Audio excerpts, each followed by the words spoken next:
ലോകം ഇത് ഏറ്റവും ഭീതിയോടെ ഉറ്റുനോക്കുന്ന ഒന്നാണ് അമേരിക്കയും ഇറാനും തമ്മിലുള്ള സംഘർഷം. ഡൊണാൾഡ് ട്രംപ് ഭരണകൂടത്തിന്റെ തിരിച്ചുവരവും ഇറാന്റെ ആണവ നിലപാടുകളിലെ ശക്തിയും പശ്ചിമേഷ്യ ഒരു വൻ യുദ്ധത്തിന്റെ വക്കിലെത്തിച്ചിരിക്കുകയാണ്. ഈ സാഹചര്യത്തിൽ കേവലം സൈനികമായ ഒരുക്കങ്ങൾക്കപ്പുറം തന്റെ ഭരണകൂടത്തിന്റെ ആന്തരിക ഘടനയിൽ വിപ്ലവകരമായ മാറ്റങ്ങൾ വരുത്തുകയാണ് ഇറാന്റെ പരമോന്നത നേതാവ് അയത്തുള്ള അലി ഖമേനി. ഈ മാറ്റങ്ങളുടെ കേന്ദ്രബിന്ദുവായി ഉയർന്നു വന്നിരിക്കുന്നത് ഇറാന്റെ രാഷ്ട്രീയ ചാണക്യൻ എന്ന് വിശേഷിപ്പിക്കപ്പെടുന്ന അലി ലാരിജാനിയാണ്.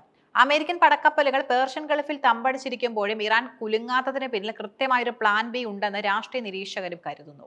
പശ്ചിമേഷ്യയിലെ സായുധ ഗ്രൂപ്പുകളെ ഉപയോഗിച്ച് പ്രതിരോധം തീർക്കാൻ പഴയ തന്ത്രത്തിന് പുറമെ രാജ്യം നേരിട്ടൊരു ആക്രമണത്തിന് വിധേയമായാൽ ഭരണ സംവിധാനം തകരാതിരിക്കാനുള്ള മുൻകരുതലുകളാണ് ഇറാൻ ഇപ്പോൾ സ്വീകരിക്കുന്നത്. ഇറാനിലെ പരമാധികാരം അയത്തുള്ള അലി ഖമേനിയിലാണ് കേന്ദ്രീകരിച്ചിരിക്കുന്നത്. എന്നാൽ അദ്ദേഹത്തിന് എന്തെങ്കിലും സംഭവിച്ചാൽ രാജ്യം അരാജകത്വത്തിലേക്ക് നീങ്ങാനുള്ള സാധ്യത അമേരിക്കയും ഇസ്രയേലും ലക്ഷ്യമിടുന്നു. ഇത് മുൻകൂട്ടി കണ്ടാണ് ഖമേനി തന്റെ വിശ്വസ്തനായ അലി ലാരിജാനിക്ക് കൂടുതൽ അധികാരങ്ങൾ കൈമാറിയിരിക്കുന്നത്. ഇറാന്റെ സുപ്രീം നാഷണൽ സെക്യൂരിറ്റി കൗൺസിൽ സെക്രട്ടറിയായ അലി ലാരിജാനി വെറും ഒരു രാഷ്ട്രീയക്കാരനല്ല. അദ്ദേഹത്തിന്റെ പശ്ചാത്തലം ഇറാന്റെ വിപ്ലവ ചരിത്രവുമായി അഭിവാജ്യമായി ബന്ധപ്പെട്ടിരിക്കുന്നു.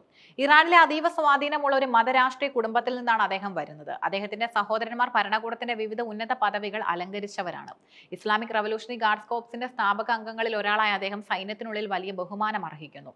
2008 മുതൽ 2020 വരെ നീണ്ട 12 വർഷം ഇറാൻ പാർലമെന്റ് സ്പീക്കറായി അദ്ദേഹം സേവനമനുഷ്ഠിച്ചു. കൂടാതെ രാജ്യത്തിന്റെ ആണവ ചർച്ചകളിൽ മുഖ്യ ചാർച്ചക്കാരനായും പ്രവർത്തിച്ചിട്ടുണ്ട്. ന്യൂയോർക്ക് ടൈംസ് അടക്കമുള്ള അന്താരാഷ്ട്ര മാധ്യമങ്ങൾ റിപ്പോർട്ട് ചെയ്യുന്നതനുസരിച്ച് ഖമേനിയുടെ അറിവോടെ ലാരിജാനി ഇപ്പോൾ രാജ്യത്തെ നിഴൽ പ്രസിഡന്റായി മാറിയിരിക്കുകയാണ്. സാധാരണഗതിയിൽ തിരഞ്ഞെടുക്കപ്പെട്ട പ്രസിഡന്റിന് ലഭിക്കേണ്ട പല അധികാരങ്ങളും ഇപ്പോൾ ലാരിജാനിയുടെ കൈകളിലാണ്. ഇതിന് പ്രധാനമായും 3 കാരണങ്ങളാണുള്ളത്. സുപ്രീം നേതാവിനോ പ്രസിഡന്റിനോ അപകടം സംഭവിച്ചാൽ ഉടൻ തന്നെ ഭരണം ഏറ്റെടുക്കാൻ ലാരിജാനിയെ സജ്ജനാക്കി കഴിഞ്ഞു. അമേരിക്കയുമായുള്ള രഹസ്യ ചർച്ചകൾക്കും ചൈന, റഷ്യ തുടങ്ങിയ രാജ്യങ്ങളുമായുള്ള തന്ത്രപരമായ ബന്ധങ്ങൾക്കും നേതൃത്വം നൽകാൻ അദ്ദേഹത്തിന് പ്രത്യേക ചുമതലയുണ്ട്. സൈനിക നേതൃത്വവും സിവിൽ ഭരണകൂടവും തമ്മിലുള്ള വിടവ് നികത്താൻ ലാരിജാനിയുടെ സാന്നിധ്യം സഹായിക്കും. ഇസ്രയേൽ സമീപകാലത്ത് നടത്തിയ രഹസ്യ ഓപ്പറേഷനുകളിൽ ഇറാന്റെ പല ഉന്നത കമാൻഡർമാരും കൊല്ലപ്പെട്ടിരുന്നു. ഇത് ഇറാൻ ഭരണകൂടത്തെ ചിന്തിപ്പിച്ചു. ഒരു വലിയ യുദ്ധമുണ്ടായാൽ ആശയവിനിമയ സംവിധാനങ്ങൾ തകരാൻ സാധ്യതയുണ്ട്.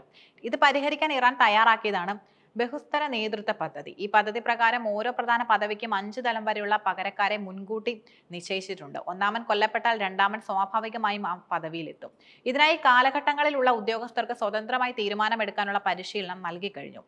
ഇതാണ് അമേരിക്കയെ പോലും അമ്പരപ്പിക്കുന്നത്. ഒരു തലവനെ ഇല്ലാതാക്കിയാൽ ഇറാൻ തകരുമെന്ന കണക്കുകൂട്ടൽ ഇവിടെ പാളുന്നു. ഇറാൻ ഇന്ന് സാമ്പത്തികമായി നിലനിൽക്കുന്നത് ചൈനയുമായുള്ള 25 വർഷത്തെ തന്ത്രപരമായ കരാറിലൂടെയാണ്. ഈ കരാർ രൂപകൽപ്പന ചെയ്തത് ലാരിജാനിയാണ്. അതുപോലെ തന്നെ റഷ്യൻ പ്രസിഡന്റ് പുടിനുമായി അടുത്ത ബന്ധം പുലർത്തുന്ന അദ്ദേഹം യുദ്ധമുണ്ടായാൽ റഷ്യയുടെയും ചൈനയുടെയും പിന്തുണ ഉറപ്പാക്കുന്നതിൽ വലിയ പങ്ക് വഹിക്കുന്നു. അമേരിക്കയുടെ ഉപരോധങ്ങളെ മറികടക്കാൻ ബദൽ സാമ്പത്തിക മാർഗങ്ങൾ കണ്ടെത്തുന്നതിലും അദ്ദേഹം വിജയിച്ചു. ഡൊണാൾഡ് ട്രംപ് തന്റെ 2ാം ഊഴത്തിൽ ഇറാനെതിരെ കൂടുതൽ കർക്കശമായ നിലപാടാണ് സ്വീകരിക്കുന്നത്. ആണവ പദ്ധതികൾ ഉപേക്ഷിച്ചിട്ടില്ലെങ്കിൽ ഇറാൻ മാപ്പിൽ നിന്ന് തുടച്ചു നീക്കപ്പെടുമെന്ന തരത്തിലുള്ള ഭീഷണികൾ US വൃത്തങ്ങളിൽ നിന്ന് ഉയരുന്നുണ്ട്. എന്നാൽ യുദ്ധം ഞങ്ങൾ ആഗ്രഹിക്കുന്നില്ല, പക്ഷേ ഭീഷണികൾക്ക് മുന്നിൽ മുട്ടുമടക്കില്ല എന്ന ലാരിജാനിയുടെ വാക്കുകൾ ഇറാന്റെ ഉറച്ച നിലപാടിനെയാണ് സൂചിപ്പിക്കുന്നത്. ആഭ്യന്തര സുരക്ഷ ഉറപ്പാക്കാൻ ഇറാൻ നഗരങ്ങളിൽ ബാസിജ് മിലീഷ്യയെ വിന്യസിച്ചിട്ടുണ്ട്. വിദേശ ചാരന്മാർ രാജ്യത്തിനുള്ളിൽ നുഴഞ്ഞു കയറുന്നത് തടയാനും ആഭ്യന്തര പ്രക്ഷോഭങ്ങൾ യുദ്ധസമയത്ത് ഉണ്ടാകാതിരിക്കാനും കർശനമായ നിരീക്ഷണമാണ് നടക്കുന്നത്. യുദ്ധത്തിന്റെ കാഹളം മുഴങ്ങുമ്പോഴും ജനീവയിൽ നടക്കാനിരിക്കുന്ന ആണവ ചർച്ചകളിലാണ് ലോകത്തിന്റെ പ്രതീക്ഷ. ലാരിജാനിയുടെ മേൽനോട്ടത്തിൽ നടക്കുന്ന ഈ ചർച്ചകൾ വിജയിച്ചാൽ മാത്രമേ ഉപരോധങ്ങളിൽ നിന്ന് ഇറാന് മോചനം ലഭിക്കൂ. അമേരിക്കയുടെ കടുത്ത നിബന്ധനകളും ഇറാന്റെ സുരക്ഷാ താൽപര്യങ്ങളും തമ്മിലുള്ള ബാലൻസിംഗ് ആക്ട് ആയിരിക്കും ഈ ചർച്ചകൾ.